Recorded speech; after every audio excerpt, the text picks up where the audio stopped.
Hi students, this video is going to be a little bit longer than normal because we're going to be covering basically three chapters, Darwin and his theory of evolution. Then we will look at evolution on a small scale, looking at natural selection and microevolution. Then we'll move on to evolution on a large scale, which is going to be speciation and macroevolution. Before we can even look at Darwin's theory of evolution, we need to discover what biological diversity means. So it refers to the variety of living things that inhabit our planet. And many scientists have always pondered why the diversity of life on Earth is so different. How did we come up with these different organisms?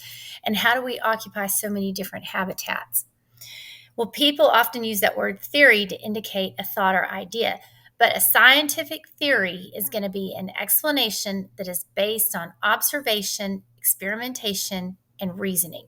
And it's going to also be supported by a large quantity of evidence. So we have to remember that a theory has been heavily tested and is supported by a large body of evidence. So, what is evolution? That term means change over time. Something is evolving or changing.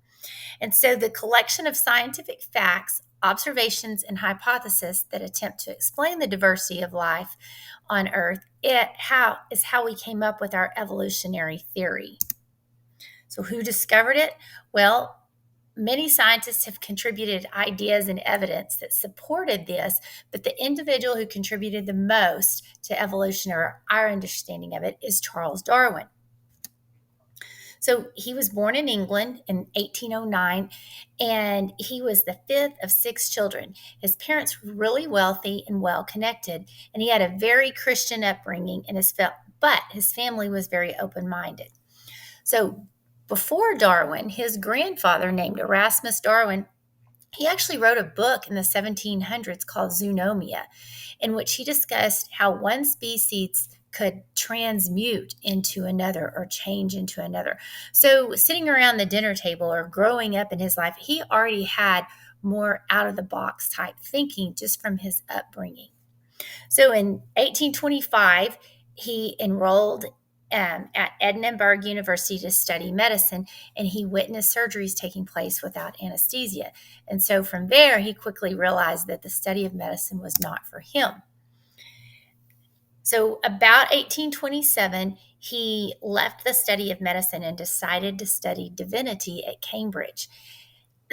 He was an avid collector of insects and fossils, and then he graduated from there in 1831. And before Darwin could take a job as a cleric, he was offered a job as what was known as a naturalist on a voyage around the world on that famous ship, the HMS Beagle. And so over the next 5 years, Darwin visited 4 continents and collected specimens of different plants, animals, and fossils. So during this trip, he made a 5-week stop in the Galapagos Islands. And then by 1838, he was back home in England. He began to formulate his ideas on evolution. And he really struggled with the decisions about publishing his theories because he knew they really conflicted with the Christian teachings. So he decided to gather more evidence before going public.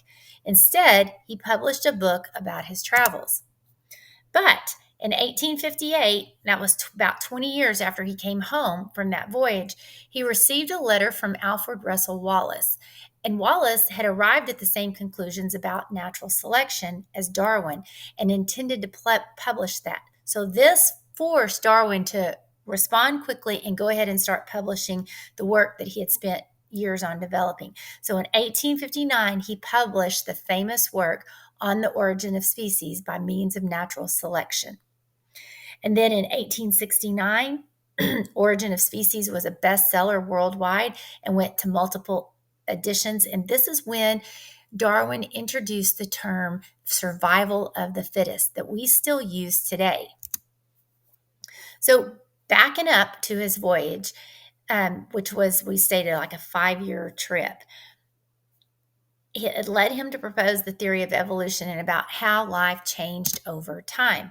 And so whenever the Beagle would anchor, he would collect and go ashore and collect samples of the flora and fauna. And he also collected a lot of fossils. So, however, many people found Darwin's ideas too shocking to accept. And reasons many people found him unacceptable included one, that the earth was only a few thousand years old, is what most people of that day believed. And it was believed that since the creation of Earth and its life form, neither the planet nor its living species had undergone any changes. And then the third reason it was controversial is because it was believed that rocks and major geological features had been produced suddenly by catastrophic events that humans rarely witnessed. So in mid 1800s, early 1800s, George Cuvier, he was known as our pioneer of paleontology, and which is the study of fossils. And so he collected fossils and bones and spent years reconstructing the appearance of these animals. And then he collected and had this convincing evidence that the fossilized animals were very different from any living species and that some of those organisms had become extinct. He also discovered that the deeper and older strata contain fossils that are increasingly different from living species. He also discovered many sudden changes in the kinds of fossils found in one stratum compared to the next. And when I say stratum, we're talking about a layer of a rock. And so we know the bottom layer is going to be the oldest layer, the oldest strata. So Cuvier's hypothesis was termed catastrophism. And this is the principle that the events past occurred suddenly and were caused by different mechanisms. So things like floods or volcanoes. So Cuvier's work led to the acceptance of the ideas of geological change and extinction. Then came along James Hutton, and he was kind of all three of these scientists, they were kind of working kind of in and out of the same time frame. And so James Hutton published a detailed hypothesis about geological forces that shape the earth. And his hypothesis included A, that layers of rock form very slowly, and that some rocks are moved up by forces beneath the Earth's surface to form mountains. C, that mountains and valleys are shaped by natural forces such as rain, wind, and fluctuating temperatures, and that these processes occur slowly over millions of years. Remember, at this time, most people didn't believe they believe that our Earth was as old as it is. And around the same time frame, we had Jean-Baptiste Lamarck. And he was one of the first scientists that proposed that living organisms had changed over time. And he came up with this theory in the early 1800s, the theory of acquired characteristics, which is very interesting. So, this is what he believes. And notice this is in yellow. Individuals acquire traits during their lifetime as a result of their experience or behavior. Then they pass these traits to their offspring. So let's take a deeper look at this. So, in other words, if you spend your entire adult life lifting weights and building up muscle mass, your children are going to have big muscles too. If you lose a finger in an accident, your children will be missing a finger too. So we look at it now and that's kind of wackadoo. How would you even come up with that theory? But it was important for several reasons. That he was the first to recognize that organisms do change over time, and he developed a hypothesis about evolution. And still during this time frame, we had Thomas Malthus, and he published a book about discussing his thoughts and ideas about human population growth. And this book proved to have a great impact on Darwin's developing his theories. So he reasoned that if the human population continued to grow at such a rapid rate, eventually there would not be enough space or food to support the population.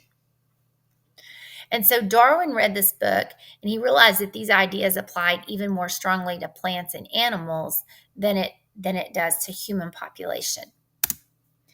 So Darwin observed on his travels that an enormous number of species lived on the earth.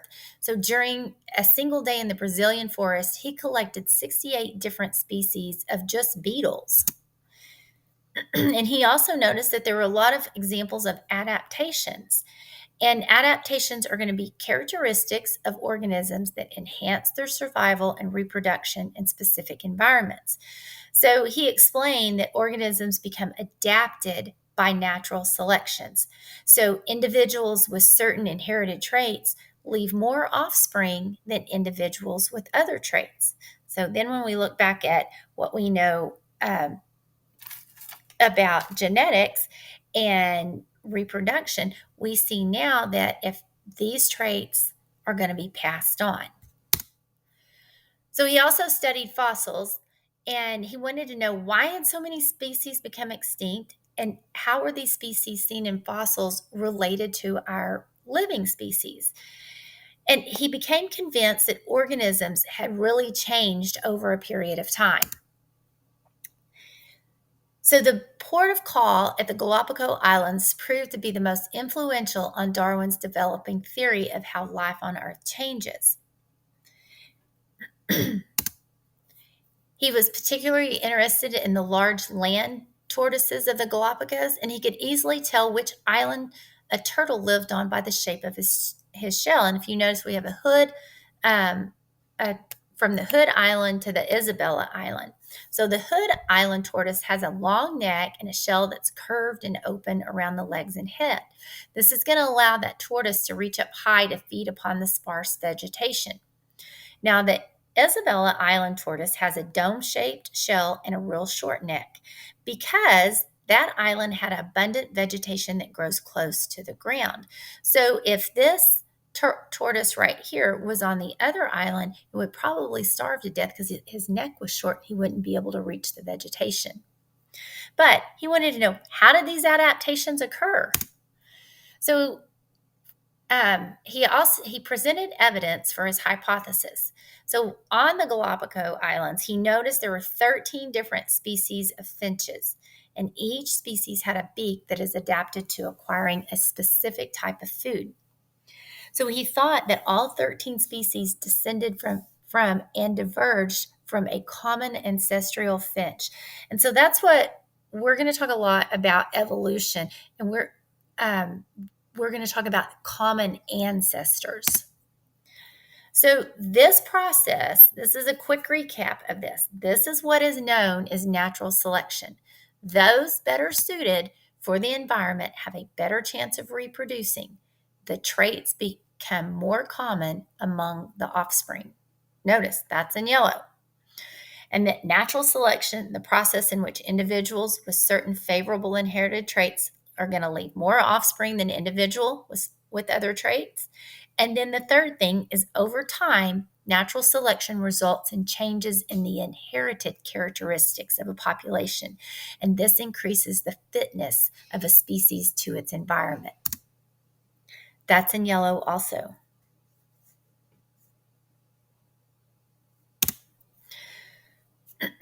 We also know that this means that natural selection could not occur without genetic variation. That's very important. We have to have genetic and variation in there for natural selection to occur. So he had to come up with evidence for evolution. So he argued that life on Earth had been changing and evolving for years. And here's several areas that proved his evidence. First was going to be the fossil record. And so that was going to be the most powerful evidence of evolution. And the fossil record shows when new groups appeared in Earth's history and how they changed over time. The second part of his evidence is biogeography, and that's the geographic distribution of organisms. And so the locations of organisms around the world, and he can see that the distribution of plants and animals in the various regions. And he wondered why places geographically similar were populated by different organisms. So yet when he looked at similar environments on those continents, he sometimes saw that different animals had similar anatomies and behaviors. So like if he was looking in Africa at an ostrich, they also have similar anatomies as the kiwi in New Zealand and the ray in South America. And so this is where he also came up with a theory that they descended from different ancestors. But however, because some animals on each continent were living under similar ecological conditions, they were exposed to similar pressures of natural selection. So we have to come up with these two terms: homologous body structures And these are going to be species that have common ancestors, should have similar characteristics. So it would be similarity in characteristics resulting from that common ancestors known as homology. So what we're looking here, we're looking at a human arm, a frog's arm and leg, and then a bat's wing. So what conclusion can be reached about the homologous bone structure seen in these 5 animals? So they're all color coded so that you can pick them out. Each one of them have a humerus, even from a cat to a human to a horse to a bat. They have a radius, an ulna, carpals, metacarpals, and they have fingers, the phalanges. So this is what is important. It's highlighted in yellow. Similar function, similar origin, because they share a common ancestor in their distant past. And this goes with the homologous bone structure. Now, if we talk about the opposite here, and that's going to be analogous structures, they share identical functions, they look alike, and but they have very different embryological development. So the key point on this, if we look, we have a bat wing, a bird wing, and an insect wing. They share the same function. They all fly, but they do not share a common ancestor. So this is what you need to know about analogous body structures. They have a similar function, but they have a very different origin of where they came from. They do not share a common ancestor. Then we have this term vestigial organs. These are structures that seem to be like left over from a previous ancestor, but they serve absolutely no purpose to the living organism. So, on a human, a great example is going to be your appendix. If we look at a whale, another vestigial structure is they have remnants of hip and leg bones. So, the skeletons of well, I just stated that. The skeletons of present day whales reveal remnants of hip bones and leg bones. So they show a relationship to organisms that lived in the past. And we have like the human tailbone is made up of 4 fused vertebrae that still resemble the bones in an animal's tail. And so we have what we call our tailbone, but it is a vestigial structure because it is absolutely no use to us. But it does show that relationship to organisms in the past. Then our other piece of evidence that evolution has occurred is embryology. So that's the study of embryos. And so we want to look, are these organisms the same? Are they different? Are they related to one another? So many embryos of organisms of different species look very similar in their early stages of development. And I think if you look at all these embryos across here in a minute, you're going to be shocked at because they all look fairly similar. So they all have, if you look at the top left, the pharyngeal gill slits, and they all have postanal tails. So all vertebrates, meaning fish, amphibians, reptiles, birds, and mammal embryos, have those 2 structures. They have pharyngeal slits and postanal tails at some point in their development. But we know that these embryos are alike at early stages, but these similarities fade as the development proceeds. So look at a fish on the left corner, top left, all the way over to a human. We resemble in our embryonic stage at the very beginning, very much like a fish, like a pig, like a chicken. And then the second row shows how there's starting to be changes there. And so right now, if you on the second row, a human, a rabbit, a calf, and a pig are starting to look different than the other group because these right here are all mammals.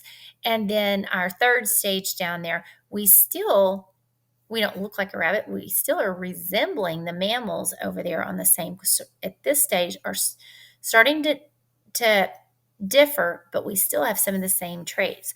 So these organisms are all going to have shared a common ancestor somewhere way in the past. Then our next form of evidence is biological molecules. So scientists look at the similarities among organisms at the molecular level. So they have the same basic genetic machinery of DNA and RNA.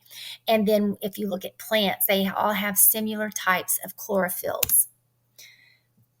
So Darwin believed that evolution to be a slow process But the effects of human civilization have produced such extreme, strong selection pressures on some organisms that it's actually possible to observe not just the results, but the actual process of evolution by natural selection within a lifetime. So, an example of this is the peppered moth, and it's commonly found in Britain. So, these moths, and you can see how it blends into this tree, they're usually found on lichen covered trees and rocks. And here, this light colored moth made them practically invisible to the predatory birds. But in 1845, so we're like getting towards the end of the Industrial Revolution, we have a lot of pollution, and one black moth of the species was captured living in an industrial selection. With increasing industrialization of the period, the pollution killed the lichen, and the trees and rocks became black from heavy pollution from the burning of coal. So the black color was the result of a rare mutation. These moths had always been present, but in very small numbers, and because they were usually eaten by birds because that black color stood out. But since they were not living to reproduce, they were not passing down that black allele. But when this smog and the pollution hit, they started to blend in. So as the smog turned the trees black, the black moths had a better chance of survival and began to live and reproduce. So if you look at our image up here, we have a light colored tree, and the black moths were easily seen and eaten. If you look at the image on the right there, once the pollution and the soot and the smog covered the trees, the black ones blended in, so they weren't being eaten anymore. The white ones were. So those black ones were now had a superior trait, and they would reproduce and pass that allele on. Another example of evolution and progress that we see during our lifetime is when a new insecticide is used, the results are usually the same. The first spraying kills 99% of the insects it's intended to kill. But the more you spray, the less effective it becomes. So the relatively few survivors of the first spray, we've got 1% left over. Those insects have some sort of allele that somehow enables them to withstand that poison. So then that they begin to pass that trait on. So here's an example of the Colorado potato beetle, the most resilient pest. In 50 years, it has developed resistance to 52 different compounds. So poison kills most of the members of the target, but leaves the most resistant members to reproduce. These survivors pass those favorable traits on.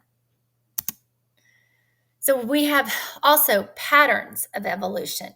So there are several ways that species can change to adapt to their environment. The pattern and speed of evolution depends on the changing requirements of the environment.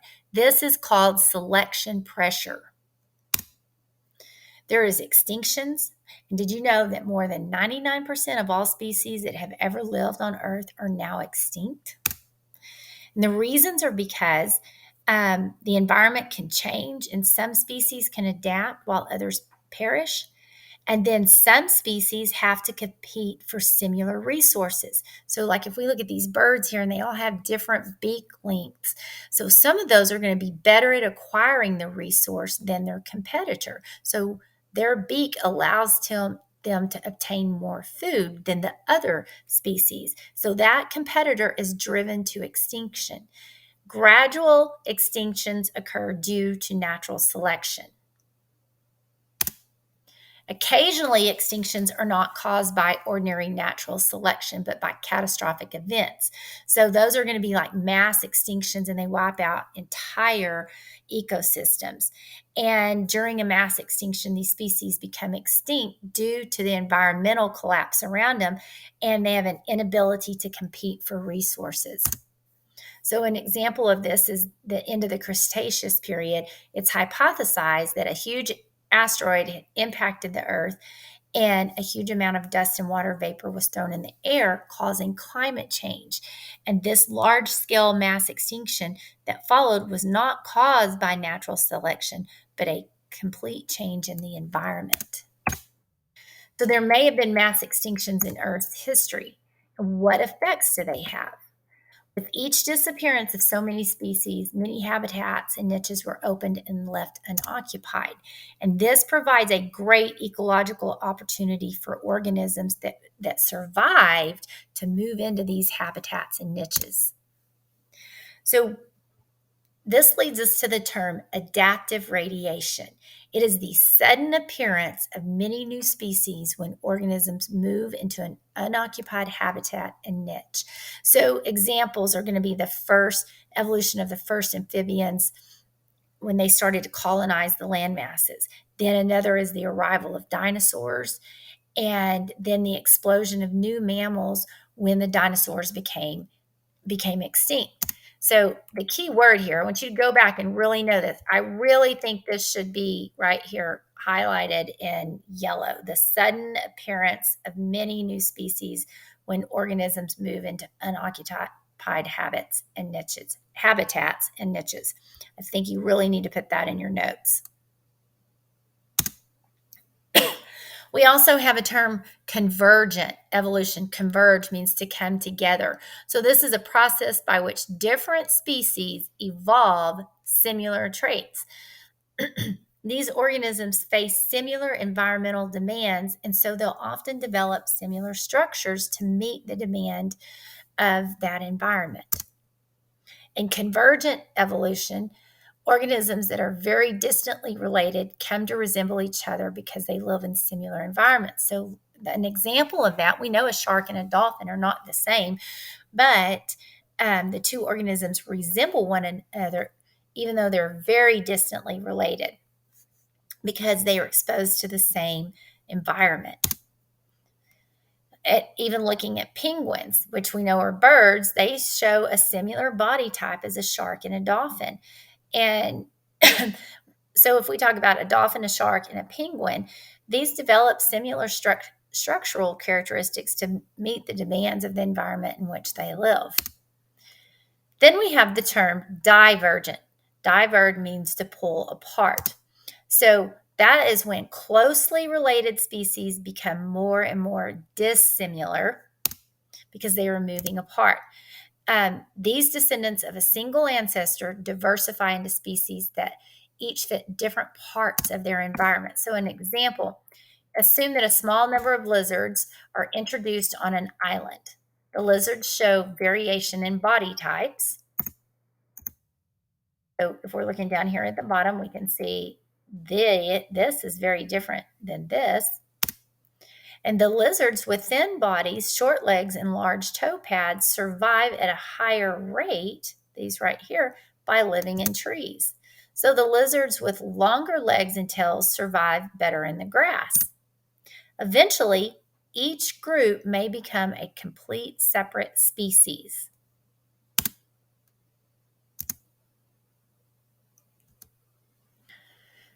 Then we have the term punctuated equilibrium. So Darwin was convinced that evolution was a very slow process that occurred over a long period of time. And in many cases, the fossil record confirms this. So punctuated equilibrium, slow process over a long period of time. This is known as gradualism. Most of the time, species are in a state of equilibrium, meaning they're not changing. But however, every now and then, something happens to upset this. And when this equilibrium is upset, changes in the organism can also occur rapidly. But you need to know gradualism is slow process that occurred over a very long period of time. When the equilibrium can be upset is when a small population becomes isolated from the main population, a small group of organisms migrates to a new area, moves to a new area, or you have a mass extinction, which opens up a new ecological niche. So punctuated equilibrium is a term to describe a pattern of rapid evolutionary changes, followed by long periods of no change. Notice that is in yellow. We need to recall that a population, the definition of it, it is an interbreeding group of organisms of the same species that live in the same general area. They belong to the same species. And then if we need to define the term species again, species they mate and produce fertile offspring. And that is the key term here, fertile offspring, because if they are not fertile, then they're not going to pass their traits on. So, an example of this is a mule. So, we know that a donkey and a horse, they are not the same species. Those are two different species, but they can mate and they can reproduce and have what that offspring is a mule. But that mule is not fertile. And so, it does not produce fertile offspring. So species, when they mate, they produce fertile offspring. Now, we're not going to get into this formula, but you do need to be familiar with the term the Hardy-Weinberg principle. So there was a German physician named Weinberg and a British mathematician, which was Godfrey Hardy, and they came together and independently showed that allele frequencies in a population tend to remain the same from one generation to the next unless acted on by outside forces. So remember, an allele is going to be a trait on it, or a gene, a genetic trait. Frequency means how many times is this happening? So this principle is referred to as the Hardy-Weinberg genetic equilibrium. If the allele frequencies do not change, the population will not evolve or change. So, what does this principle of equilibrium measure? It measures the changes in allele frequencies. I would put this definitely in my notes. A mutation is the ultimate source of new alleles. It is a change in the nucleotide sequence of an organism's DNA. So when we have gene flow, that's going to mean the movement of those alleles into or out of a population as a result of the immigration or immigration of individuals. So that means that we're either moving in or moving out. So gene flow, here in yellow, I would define it as this: a change in allele frequencies in a population that is caused when new individuals move into the population. So when new ones move in, we're bringing in new traits. Then we also have genetic drift, and this change in allele frequencies of a very small population due to random chance, to a random or chance event. So, how does this occur? Well, in a small population, organisms carry a particular allele, and they may leave more or less offspring than other individuals just by chance. And the smaller the population, the greater the effect that random events or chance will have on the population. So, if you think of flipping a quarter, we know that if you flip for heads or tails, you have a 50% chance of it being heads, 50% chance of being tails. But if you only flip that a small amount of times, like 3 times in a row, you may not end up with, or 4 times, you may not end up with 50% of them were heads and 50% tails.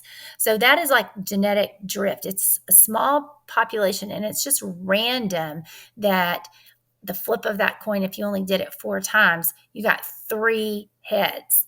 So genetic drift is small population due to random or chance events.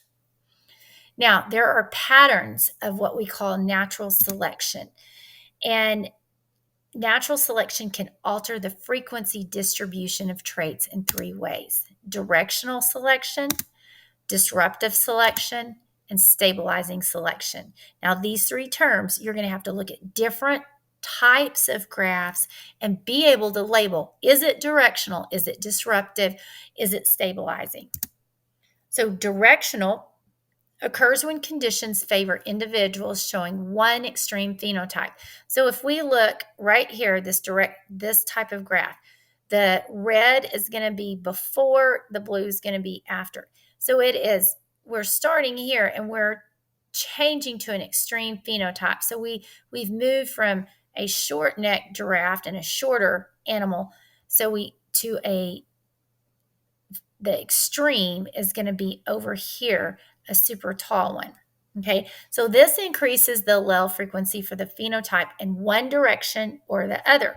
So the normal, so we could say this would be the normal, and we're having a shift to one extreme or to the other. That's direction.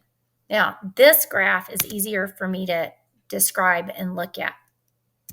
Okay, so if we're looking right here at our phenotypes, we have a white, we get a little bit darker, kind of gray, light tan, all the way to dark. So our original population is going to be this blue line. Right here. So we can see right now it is favoring just the middle phenotype, kind of this gray. So directional selection means here's what we were favoring, this middle one right here. We have shifted over to an extreme phenotype. We've shifted over here to this darker color. Now, it could have shifted the other direction too, but it is shifting to extreme phenotype. Now, disruptive occurs when conditions favor individuals at both phenotypic extremes, not just one, but both.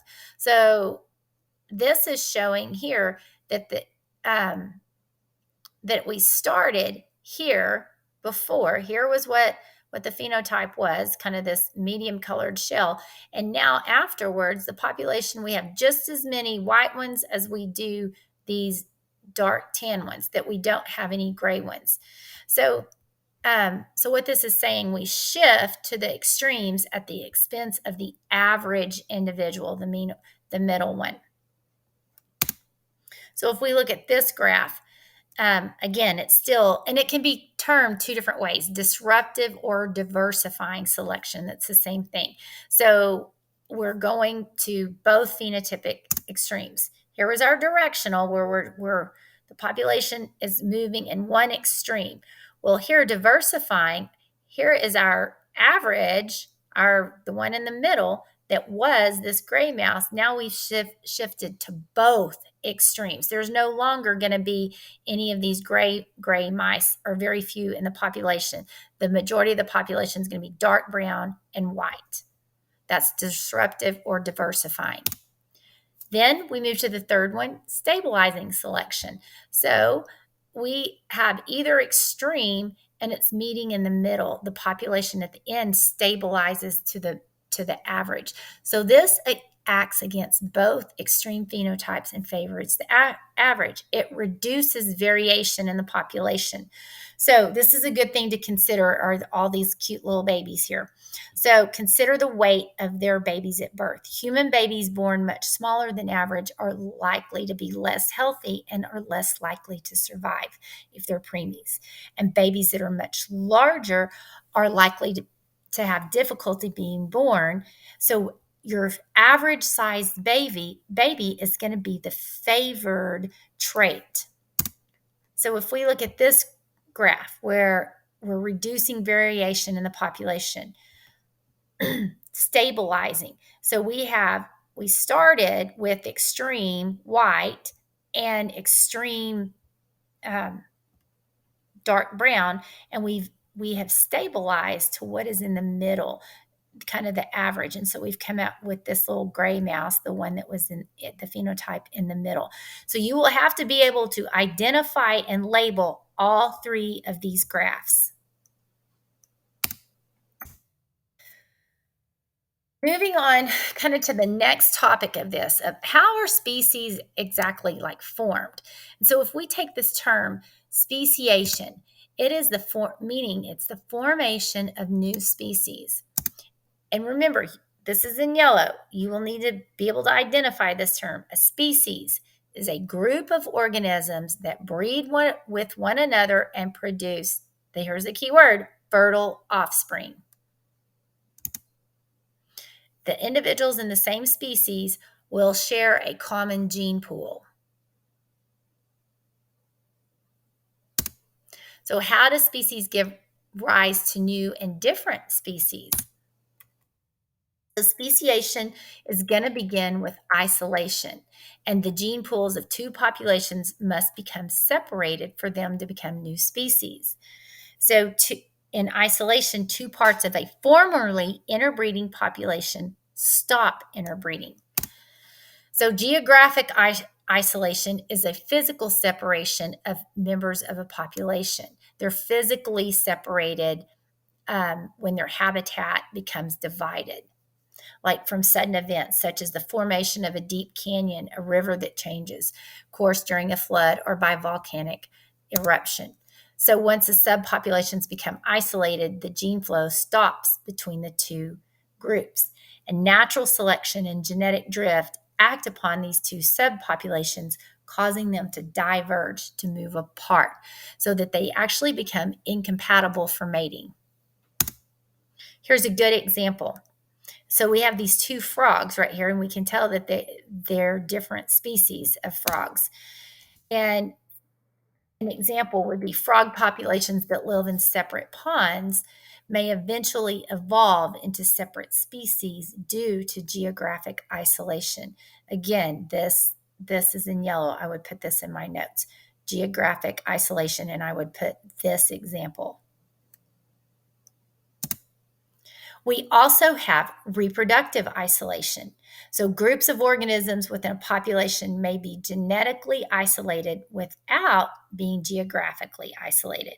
So, that's like when two members in the same area can no longer interbreed and produce fertile offspring. That's reproductive isolation. And at that point, the populations have separate gene pools. Then we have habitat isolation. Notice I have both of these in yellow. So that's two species that live in different habitats within the same area may only rarely encounter each other, even though they're not geographically isolated. It's their habitat that isolates them. So look at these two snakes. We have a terrestrial and an aquatic. Both are garter snakes, but their habitats isolate them from each other so that they're not going to interbreed. So they live in the same area, but one is primarily terrestrial and the other is primarily aquatic. Again, both of these this example is in yellow. So here is a review from our previous chapters, a few terms that may not be on a quiz, but we kind of need to keep touching upon these through the entire semester. Which feature is the first step to being classified in the domain eukarya? It is a membrane-bound nucleus. Which of the three domains contains prokaryotic organisms? Remember, prokaryotic are the opposite of eukaryotic. They do not have a membrane-bound nucleus. So, bacteria and archaea.